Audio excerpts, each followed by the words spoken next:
Todo lo que estás a punto de escuchar ocurrió de verdad. Son hechos documentados. Con fechas. Con nombres. Con lugares que todavía existen y que cargan con lo que pasó en ellos. En este continente, el narcotráfico no solo movió drogas. Declaró guerras. Borró pueblos enteros del mapa. Hizo desaparecer personas de una manera tan metódica y tan fría que las propias autoridades tardaron años en entender la escala de lo que había ocurrido. Hoy vamos a abrir 10 de esos capítulos. Los 10 que más peso tienen. Los 10 que mejor explican hasta dónde puede llegar el poder criminal cuando nadie lo detiene a tiempo. Y te voy a pedir algo, deja en los comentarios cuál de los 10 crees que merece estar en el número 1. Cuando termines el video, puede que tu respuesta cambie. La guerra que nació de una traición. El 21 de enero de 2008, el ejército mexicano capturó a Alfredo Beltrán Leiva, el Mochomo, uno de los jefes del cartel de Sinaloa. Lo que parecía un golpe del Estado al narcotráfico era, en realidad, el primer disparo de una guerra interna.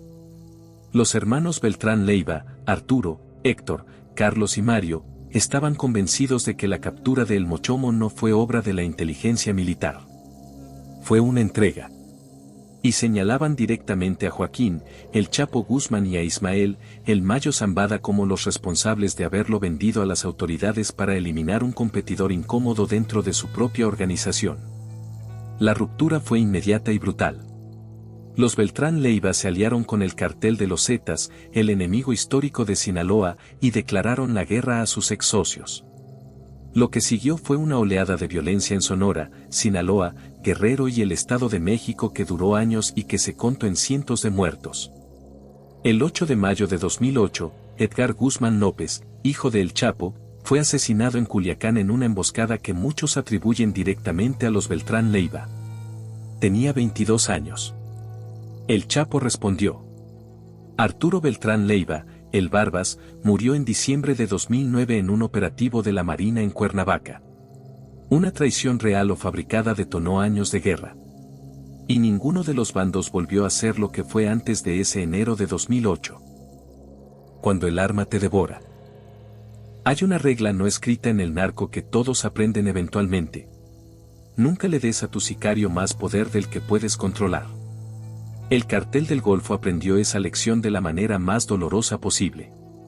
A finales de los años 90, el cartel del Golfo reclutó a un grupo de desertores de las fuerzas especiales del ejército mexicano para usarlos como brazo armado. Los llamaron los Zetas. Durante más de una década, esa alianza funcionó. Los Zetas hacían el trabajo sucio. El cartel del Golfo controlaba las rutas y el dinero. Pero los Zetas crecieron. Construyeron su propia red de operaciones, sus propios territorios, su propia estructura de mando. Y llegó el momento en que ya no necesitaban a nadie por encima de ellos. En 2010, la ruptura fue oficial. Los Zetas se independizaron. Y el cartel del Golfo, que los había creado y alimentado durante 12 años, se convirtió de la noche a la mañana en su enemigo más cercano. La guerra por el noreste de México que siguió fue devastadora. Tamaulipas, Nuevo León, Veracruz. Ciudades enteras paralizadas por bloqueos, enfrentamientos y masacres.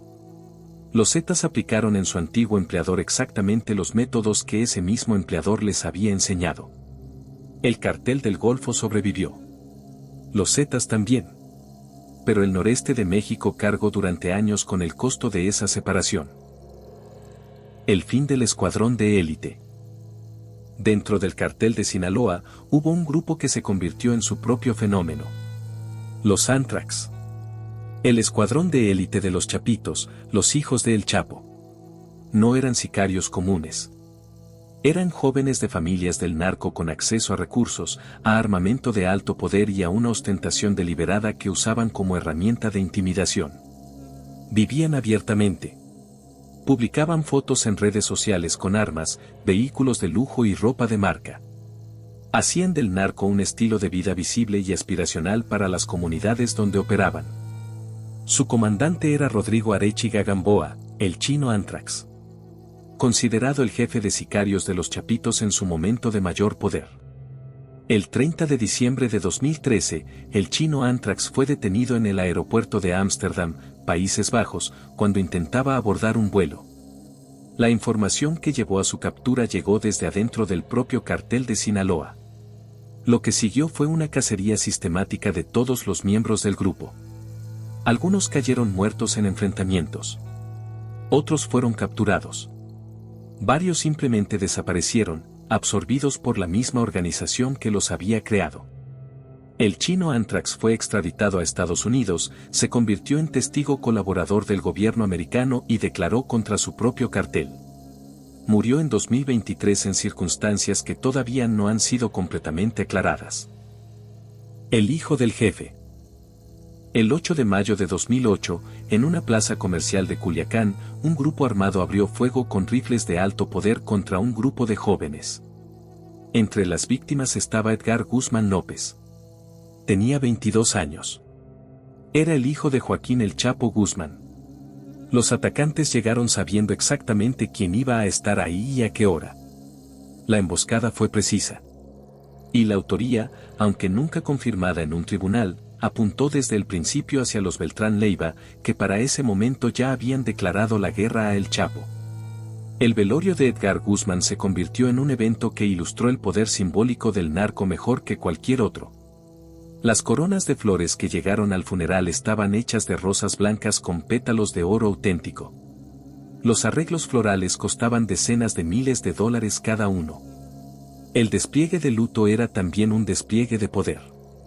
Para El Chapo, la muerte de su hijo fue algo más que una pérdida personal.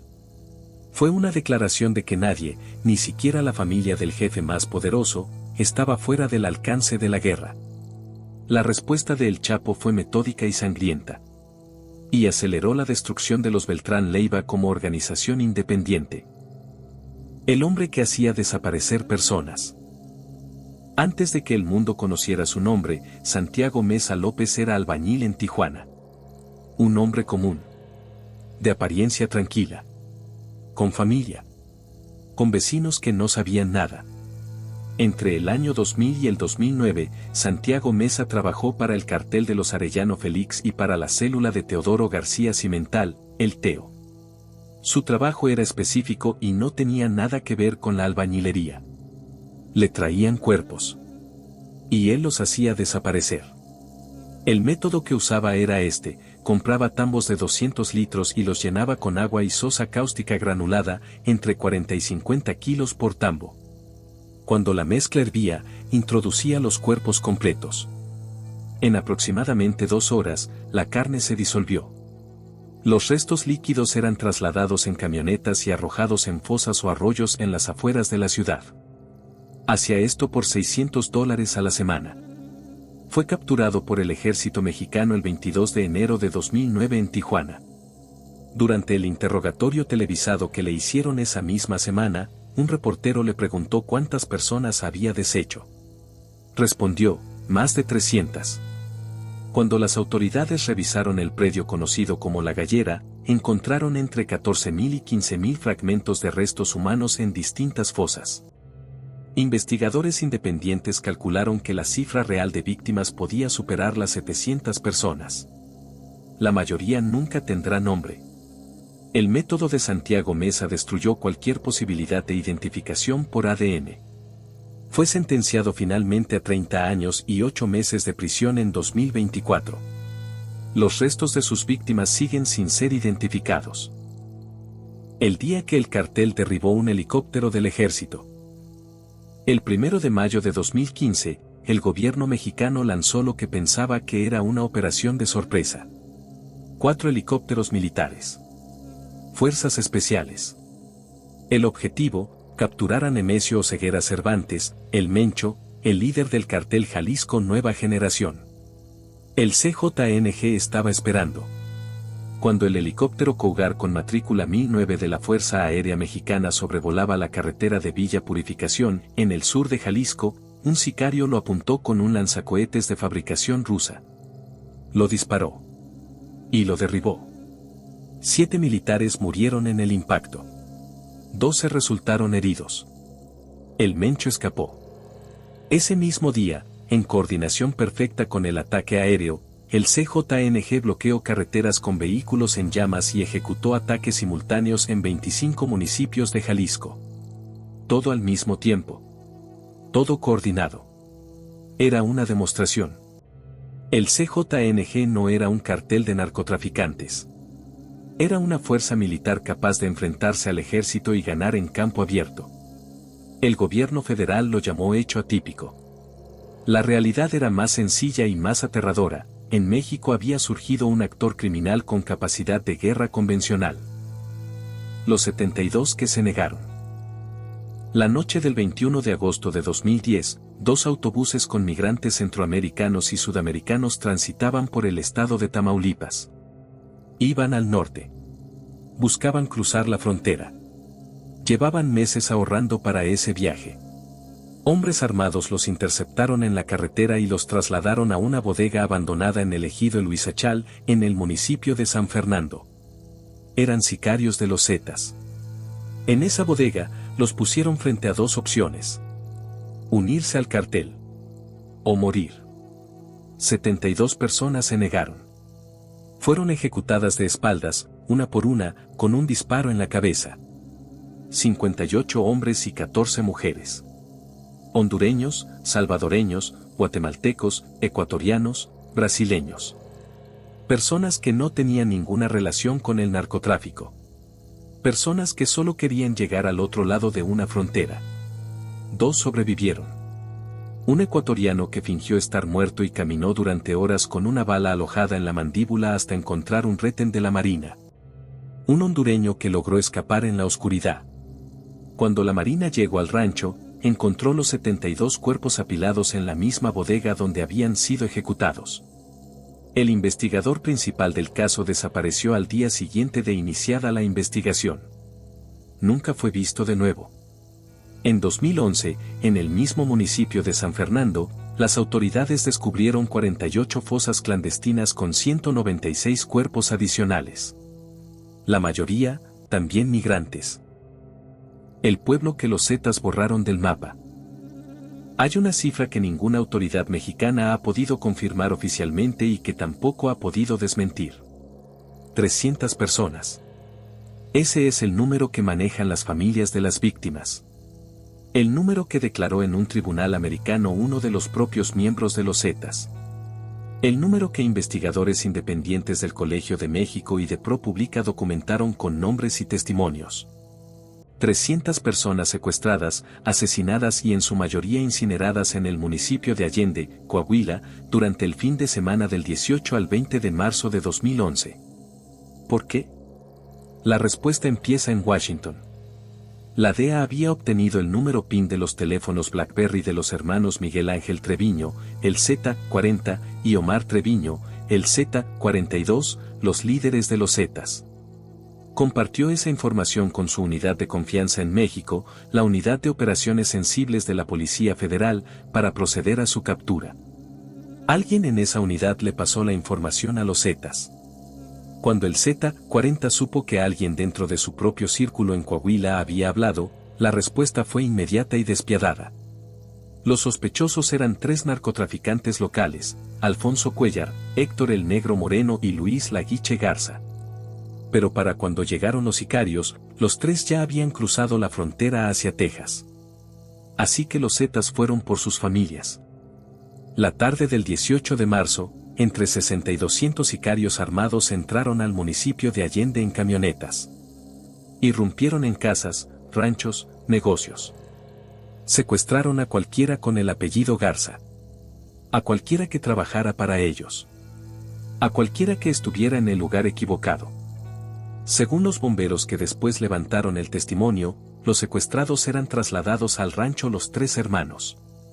Ahí los metían en barriles de metal y les prendían fuego durante 6 horas. Lo que quedaba era arrojado a zanjas. Los policías municipales de Allende recibieron instrucciones específicas: no salir a patrullar, no responder llamados de auxilio, y detener a cualquier persona con el apellido Garza para entregarla al cartel. El ejército fue informado por familias desesperadas 2 días después de que empezó la masacre. No hizo nada. Al final del fin de semana, 40 casas y 7 ranchos habían sido destruidos. El pueblo saqueado. Decenas, posiblemente cientos de personas, habían desaparecido. La masacre se mantuvo en silencio durante casi 2 años. Ninguna autoridad informó oficialmente sobre lo ocurrido. Fue hasta 2014 cuando el periodista Diego Enrique Osorno publicó el primer reportaje documentado sobre lo que había pasado en Allende. El gobierno de Coahuila ofreció una disculpa pública en 2019. El presidente López Obrador también se disculpó ese año. Las familias todavía esperan los restos de sus muertos. Los restos, en la mayoría de los casos, no existen. Fueron quemados hasta convertirse en polvo. El avión que no debía caer.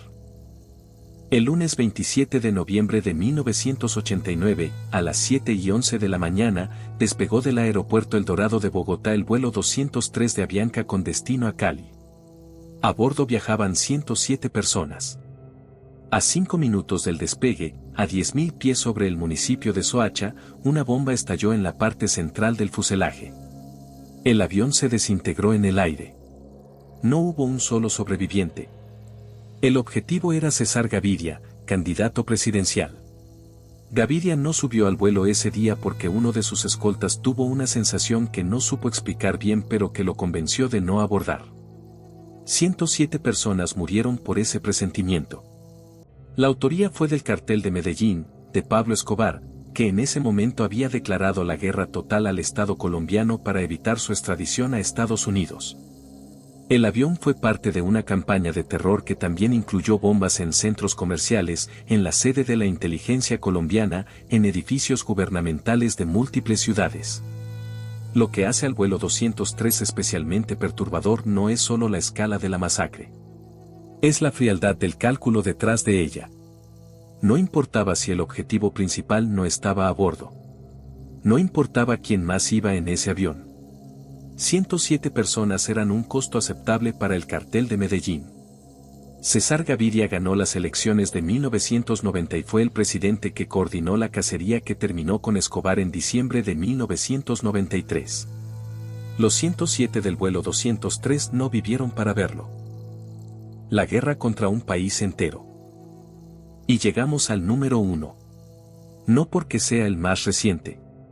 No porque sea el más grande en número de víctimas. Porque es el único caso en la historia del narcotráfico latinoamericano en que un cartel le declaró la guerra abierta a un Estado soberano y estuvo a punto de ganarla. Entre 1989 y 1993, Pablo Escobar y el Cartel de Medellín convirtieron a Colombia en el país con el mayor índice de homicidios del planeta. En 1991, Medellín registró una tasa de 380 homicidios por cada 100.000 habitantes. La ciudad más violenta del mundo en ese momento. Por mucho. La guerra tenía un detonante específico, el tratado de extradición entre Colombia y Estados Unidos. Escobar haría cualquier cosa para evitar ser extraditado. Y cualquier cosa significó exactamente eso. Asesinaron a 3 candidatos presidenciales, Luis Carlos Galán en 1989, Bernardo Jaramillo Osa y Carlos Pizarro en 1990. Al ministro de Justicia Rodrigo Lara Bonilla en 1984. A cientos de jueces, fiscales, policías, periodistas. A cualquiera que investigara, que acusara, que se opusiera. El 6 de diciembre de 1989, un autobús cargado con 500 kilos de dinamita estalló frente al edificio del DAS, la Agencia de Inteligencia Colombiana, en pleno centro de Bogotá. 63 personas murieron. Más de 600 resultaron heridas. El edificio quedó en ruinas. En su momento de mayor poder, Escobar controlaba el 80% del tráfico global de cocaína. Su fortuna personal fue estimada en más de $25.000 millones. Forbes lo incluyó en su lista de los hombres más ricos del mundo. Y también tenía en su nómina a jueces, a congresistas, a policías, a militares. Tenía informantes en los niveles más altos del Estado colombiano. La corrupción no era un accidente del sistema. Era la estrategia central. La campana para cazarlo duró años. El bloque de búsqueda. La colaboración de la CIA y la DEA. Los Pepes, perseguidos por Pablo Escobar, un grupo de enemigos del capo que operaba fuera de cualquier marco legal. El 2 de diciembre de 1993, un día después de cumplir 44 años, Pablo Escobar fue abatido en los techos de una casa del barrio Los Olivos en Medellín mientras intentaba huir. Colombia tardó décadas en cuantificar el daño real de esos años. No solo en muertos, en heridos, en desplazados. El daño en las instituciones. El daño en la desconfianza. El daño en la normalización de la violencia como respuesta a todo. Algunos argumentan que Colombia todavía no termina de contabilizarlo. 10 casos. Décadas distintas. Países diferentes. Y un denominador común que se repite en todos sin excepción. En ninguno de los 10, el poder criminal actuó solo. En todos hubo complicidad del Estado. En algunos, la policía municipal ayudó activamente a los sicarios. En otros, los militares fueron informados y no actuaron. En otros más, el propio aparato de inteligencia filtró información que desató masacres. La violencia del narcotráfico en América Latina no es solo un problema de criminales. Es también un problema de instituciones que fallaron, de funcionarios que se vendieron, de sistemas que permitieron que estas organizaciones crecieran hasta donde crecieron. Muchos de los responsables de estos hechos están muertos. Otros están en prisión. Unos pocos siguen libres. Pero lo más importante de todo esto es esto: las condiciones que permitieron que ocurrieran siguen existiendo en distintos países de este continente. La pobreza que alimenta el reclutamiento. La corrupción que garantiza la impunidad. La debilidad institucional que deja espacios vacíos que el crimen organizado siempre sabe llenar. Estos no son casos cerrados que pertenecen al pasado. Son advertencias sobre el presente. Si llegaste hasta acá, ya sabes que esto no es entretenimiento. Es historia documentada que miles de familias vivieron en carne propia y que muchas todavía cargan.